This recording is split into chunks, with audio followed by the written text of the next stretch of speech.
We shall first study the construction of the electric generator. We are first studying an alternating current electric generator. Let us see what are the various components. It comprises of two strong magnets, and we know the magnetic field will be directed from north to south. There is a rectangular coil ABCD which is going to be placed between the two poles of the magnet. Now there are two arms to the rectangular coil, and these two arms are connected to the slip rings. Here we find that the arm AB, the AB arm is connected to the slip ring R1 via the brush B1. So arm AB of the rectangular coil is connected to slip ring R1 via the carbon brush B1, whereas the arm CD is connected to the slip ring R2 via the carbon brush B2. Now these slip rings are continuous. They are continuous rings, and unlike the split rings which we made use of in an electric motor. So these are slip rings which are continuous rings. Both these rings are going to be mounted onto an axle. Now the carbon brushes which are stationary, they are connected to a galvanometer. So once the current has been induced into the coil, it will be detected by the galvanometer, which will show deflection in the pointer. The galvanometer pointer will show you deflection, which indicates that a current has been induced into the coil. Now the magnets are stationary, and we know that either the coil or the magnets have to move in order to produce a changing magnetic field.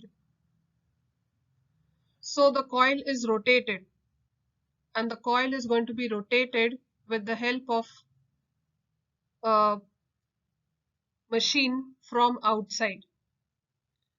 Now we all have heard of thermal power plants or hydroelectric power stations. At a hydroelectric power station, water is used to rotate the turbines, whereas at a thermal power station, steam is used to rotate the turbines. So at a hydroelectric power station or a thermal power station where water or steam are used to rotate the turbines are in turn connected to the coil. The rectangular coil is connected to the turbines. So when the turbines rotate, the coil also starts rotating, and so does the axle. When the coil starts rotating, it cuts the magnetic lines of force or the magnetic field lines that are moving from north to the south pole of the magnet. So when the coil rotates and it cuts the magnetic lines of force, a flux or a current is going to be generated into the coil.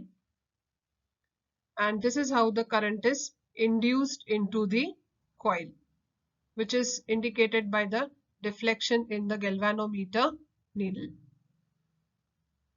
So this is the construction of the electric generator.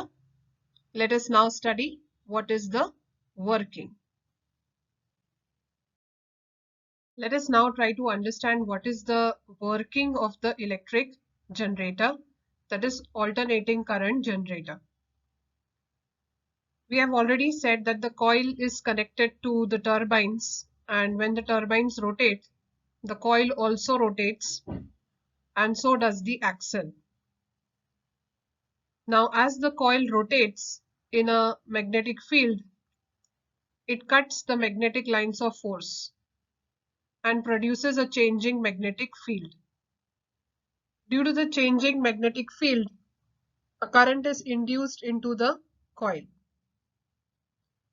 Now, using the Fleming's right-hand rule, we can find out the direction of induced current. Using the rule, we find that the current moves from A, B, C, and D. This is the direction in which the current is induced.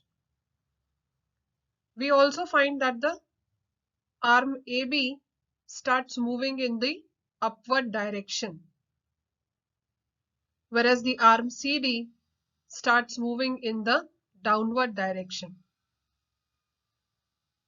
This sets up the coil in motion and the coil starts rotating in the clockwise direction. Once again, we will repeat. That is, as soon as the coil is set into motion or it starts rotating, a changing magnetic field induces current into the coil. Using the Fleming's right-hand rule, we find that the branch AB or side AB of the coil starts moving in the upward direction, whereas the arm CD starts moving in the downward direction. The current is induced from A, B, C, D. This is the direction of the current. Now, in the external circuit, we find that the current will now move from brush B2 through the galvanometer into brush B1. This is called as the external circuit. The external circuit is the brushes and the galvanometer connected via the wires. So when the current is moving in the direction A, B, C, D, we find that in the external circuit, the current moves from brush B2 to brush B1. And this is indicated by the deflection in the pointer of the galvanometer. Now, after half rotation, the arms will be interchanged. The arm CD will be on this side and AB on the other side. Now the current which is moving is in the direction D, C, B, A. So after half rotation, the branch AB takes the place of branch CD and the branch CD takes the place of branch AB. Therefore, the current that will be induced will go from DC, B, A. Hence now in the external circuit, the current starts moving from brush B1 to the brush B2, just opposite to what it was moving in the first half rotation. So here we find that in the external circuit, now the current moves from brush B1 to the brush B2, that is opposite to the previous half rotation. So this repeats after every half rotation and alternating current is produced. So we had seen that the alternating current is one which is going to change its direction after every regular interval of time, equal intervals of time. So this reversal of current which is taking place is referred to as alternating current, and it gives rise to a alternating current in the circuit, and this is the working of the alternating current. When the direction of the induced current will be reversed after half rotation, it will be indicated by the deflection of the pointer of the galvanometer in the opposite direction to which it had initially shown. So this is what is the working of the electric generator. Once again, we can study the important points. The coil starts rotating and it cuts the magnetic lines of force which brings about induced current into the coil. Using the Fleming's right hand rule, we can determine the direction of the induced current, which is from ABCD, and the side AB moves in the upward direction and CD in the downward direction. So the coil starts rotating in the clockwise direction. In the external circuit, we find that the current is moving from brush B2 to the brush B1. In the second half, that is after half rotation, when the arms are interchanged, the direction of the current is from DC BA, and the current flows from brush B1 to the brush B2, that is opposite to what it was rotating in the earlier half.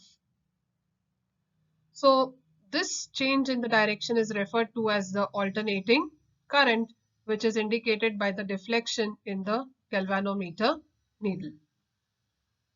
So this is what is the working of an alternating current generator.